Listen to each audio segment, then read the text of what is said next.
बिस्मिल्लाहिर्रहमानिर्रहीम। अस्सलाम वालेकुम। कैसे हैं प्यारे व्यूवर्स। आज मैं आपके साथ शेयर करूंगी यखनी पुलाव की रेसिपी। यखनी पुलाव आप किसी भी गोश्त से बना सकते हैं। इसके लिए आप चाहें तो मटन लें, बीफ या चिकन। मैं जो है वो मटन के साथ तैयार करूंगी। सबसे पहले हम लेंगे मटन, इसको हमने धो के अच्छे से साफ़ कर लेना है और इसमें हम डालेंगे गरम मसाले। सारे जो साबुत और खड़े मसाले हैं वो हमने इसमें डाल दिए हैं, जिसमें छोटी इलायची, बड़ी इलायची, ज़ीरा, काली मिर्च, तेज़पात, दालचीनी वगैरह शामिल हैं। ये सारे हमने खड़े मसाले इसमें डाल दिए हैं। अब हम इसमें डालेंगे नमक।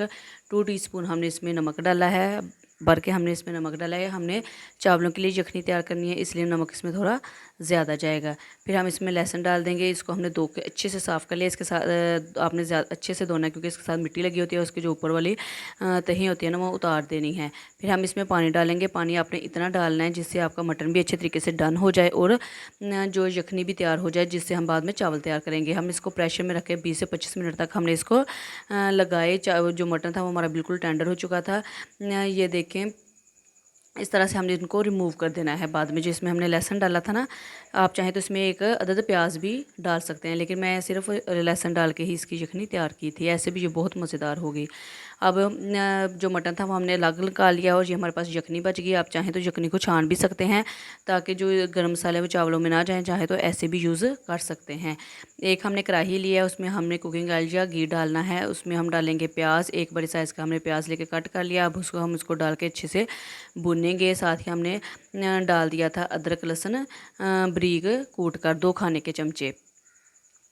इसको हमने जो है ना जलाना नहीं है, इसका कलर चेंज नहीं करना, क्योंकि इससे जो हमारे मटन पुलाव हम तैयार करेंगे यखनी पुलाव, उसका कलर ख़राब हो जाएगा। इसको हमने ऐसे अच्छे से भूनना है हल्की आग पर। फिर हम इसमें डाल देंगे मटन। मटन को डालने के बाद आपने इसकी अच्छी से बुनाई करनी है।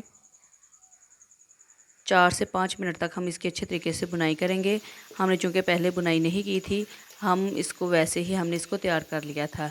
क्योंकि अगर जब आपको जल्दी हो, आप इस बिल्कुल ऐसे तरीके पे से भी बना सकते हैं। ऐसे भी बहुत ही मज़ेदार और शानदार यखनी पुलाव बनकर तैयार होता है।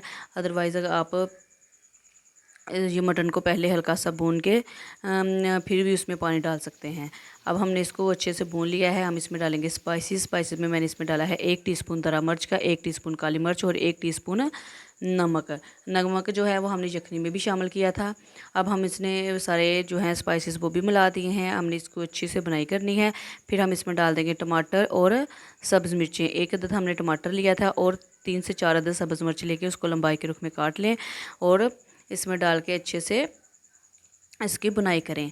फिर हम इसमें डालेंगे पानी। यखनी जो हमने तैयार की थी वही यखनी हम इसमें ऐड करेंगे। बहुत ही मज़ेदार और जूसी पुलाव बनकर तैयार होगा। आप इस तरीके से बना के देखिएगा और इसमें काली मिर्चें भी ज़रूर शामिल कीजिएगा। आपके जो यखनी पुलाव है उसका मज़ा जो है ना वो दुबाला हो जाएगा। हमने इसमें डाल दी है यखनी। 2 कप हमने चावल लिए थे और 4 कप हमने इसमें यखनी शामिल की और यखनी तकरीबन इतनी ही बनकर तैयार हुई थी। ये हमारा गोश्त और जो यखनी थी वो ऑलरेडी गर्म थी, इसलिए ये फटाफट इसमें 2 से 3 मिनट में बॉयल आना शुरू हो जाएगा। फिर हम इसमें डाल देंगे चावल। चावल ऐड करने के बाद चावल हमने तकरीबन 15-20 मिनट पहले भिगोए थे। चावल ऐड करने के बाद हम इसको थोड़ी सी देर जो है वो ऐसे ही बगैर ढक्कन के पकाएंगे। फिर हम जब इसका पानी कम रह जाएगा, फिर हम इसको ढककर दम लगा लेंगे और तकरीबन 10 मिनट बाद हम दम खोलेंगे। हमारे मज़ेदार सा यखनी पुलाव जो है वो बनकर तैयार हो जाएगा। इस तरीके से आपसे बना के देखिएगा आप। बहुत ही मज़ेदार यखनी पुलाव जो है ना जूसी और मज़ेदार सा बनकर तैयार होगा। बहुत ज़्यादा स्पाइसेस का हमने इस्तेमाल नहीं किया, फिर भी हमारा ये बहुत ही मज़ेदार पुलाव बनकर तैयार हो गया है। मेरी वीडियो को देखने के लिए आपका बहुत बहुत शुक्रिया। प्लीज़ मेरी वीडियो को पूरा देखा करें, स्किप ना किया करें और फ्रेंड्स के साथ शेयर किया करें। इस तरह की आसान और मज़ेदार रेसिपी मैं आपके लिए लेके आती रहूँगी। तब तक के लिए अल्लाह हाफिज़।